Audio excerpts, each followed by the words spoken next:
Good morning, my fellow yoga travelers. I'm mighty glad to be alive today, and I hope that you are too, as we continue to live, laugh, love, learn, linger, and live the life we love. It's Friday, so it's my PowerPoint presentation day. I used to do these things at the Yoga Circle from 1985 to 2018. So here we go. This one's called Raw Beginning to Ripe End. Yeah, you got to start with the bean, but it goes through a transformation process to create chocolate. So in yoga, this is called Bindu to Ojas, seed to creativity. All right, let's roll on. So, yoga teaches you the ecology of everything. The myth is not the story about the song, it is the song. As one of the Native American chiefs said, men didn't invent the web of life.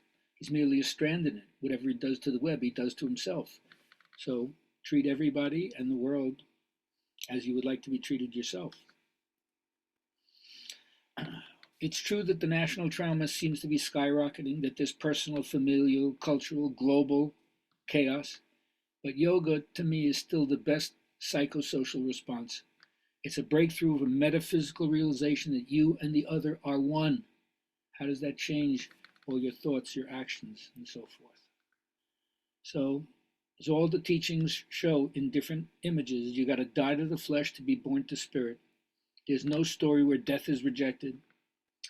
It's as if you're going to your sacrifice as the winning stroke of your life. Go to your death as God, as the divine chip that you really are.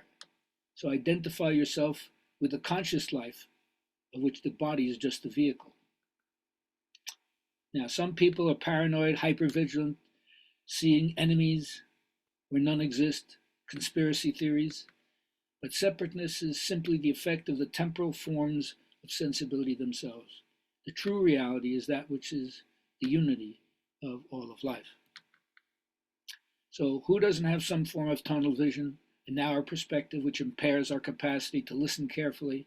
It impacts our thinking clearly or problem solving.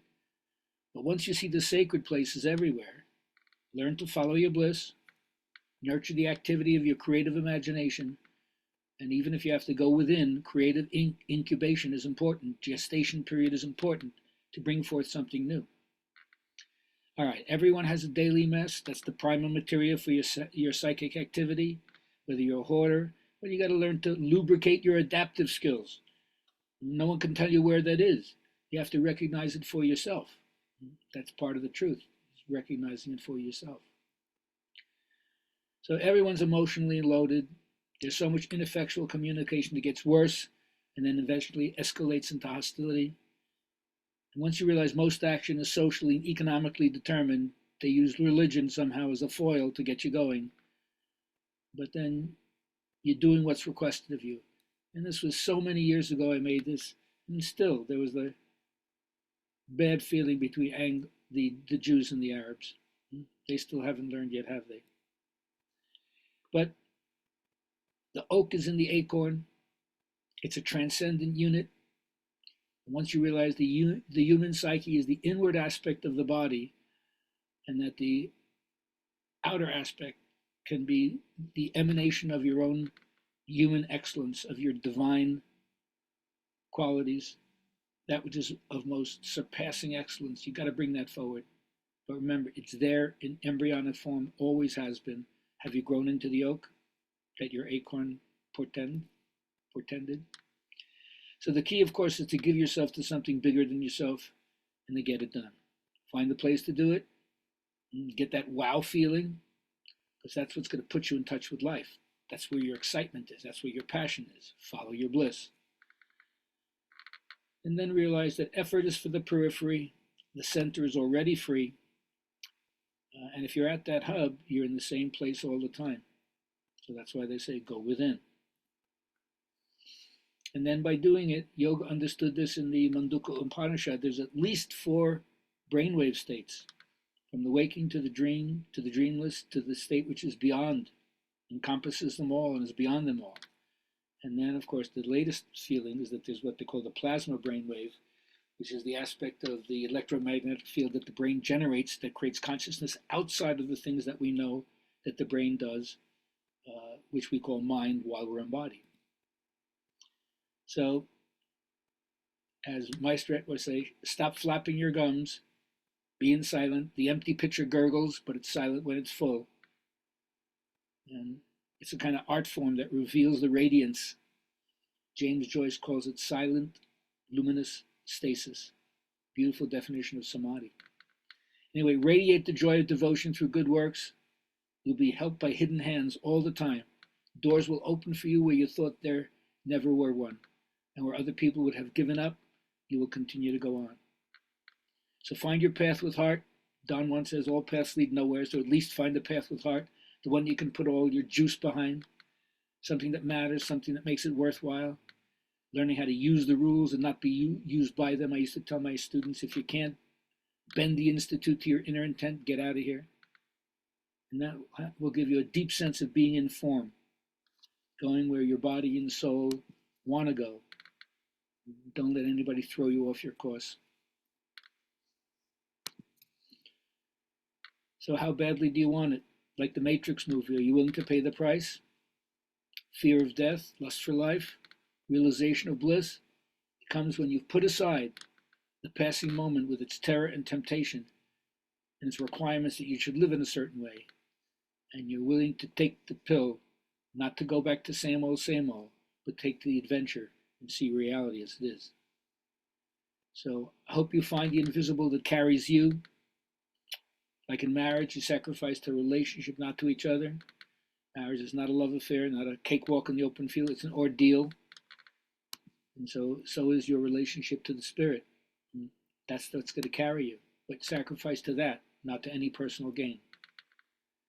Everyone is wounded and everyone has an initiatory quality as a result of that wound. Something is trying to be made new, to bring the best you have from your own healing into the culture.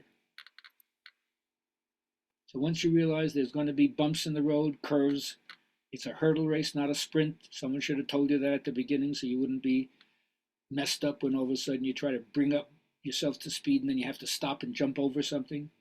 If you've ever seen hurdlers, they do it where they almost don't break stride at all. Amazing. So you can't be challenged if you hold on to the old view, and the old view is like, you don't know. And here's my teacher showing you how to go beyond, challenge the assumptions of what an older body can do. Oh, and there's me. Instead of living off the ideas of others, you got to work to feel for yourself. Sacred is everywhere. Keep repeating this. Follow your bliss. Nurture the activity of creative imagination. Right? Bring forth what you are. It's the same message I give in as many forms as I can. So what are your gifts and how to use them? Well, Nietzsche said, we're like the camel, the lion, and the dragon. The camel is loaded with instruction first. You learn obedience. You take everything on you. You put a load on you. And then you turn into a lion. And the lion has a big burden to carry that stuff into life, but it slays the dragon. And what is the dragon that needs to be slain? It's the one that has written on every one of its scales, thou shalt not. And so the innocent child learns all that, but eventually you have to live out of the dynamic of your own soul.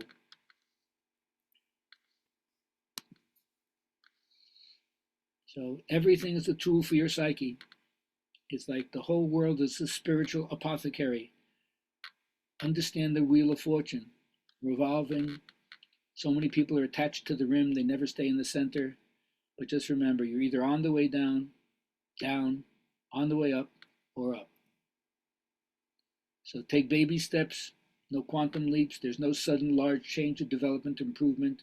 It's not abrupt, it goes slowly. And if you do that, then there'll be a sudden increase or dramatic advance. But the quantum leap is based on baby steps. Have a great day.